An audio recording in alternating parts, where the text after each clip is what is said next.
உங்களுடைய பயணம் சேலத்தில் இருந்தது, அந்த திடீர்னு எதுக்கு கரூருக்கு மாத்தினீங்க?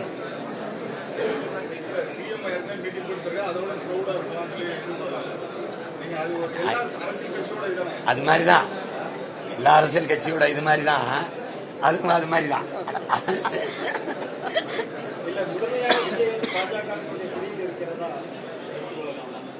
பிடியில இருக்காரா இல்லையாங்கிறது இல்ல, என் கேள்வி சரியா இருக்கா இல்லையா அதான் கேள்வி பேச்சுங்க. நான் கேட்கிற கேள்விக்கு உங்ககிட்ட பதில் இருக்கா? தம்பி விஜய் அங்க வந்ததுனால தானே கூட்டம்.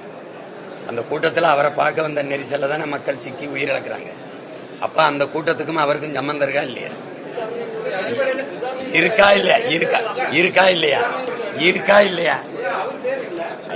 நான் கேட்கறது, அந்த குற்றத்துல இவருக்கு பொறுப்பு இருக்கா இல்லையா, சம்பந்தம் இருக்கா இல்லையா? அதான் அவர்கிட்ட போய் கேளுங்க, ஐயா ஸ்டாலின் கேளுங்க. நான் கேட்கறதுக்கு பதில் சொல்லுங்க. சரி, தமிழக அரசு போடல, மத்திய புலனாய்வுத்துறை ஏன் போடல?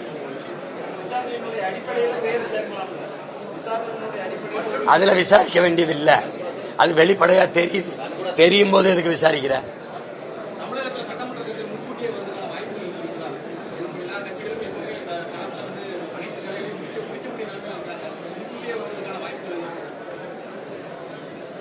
முன்கூட்டியே வர்றதுனால என்ன எது திருப்பங்கள் வரப்போகுது?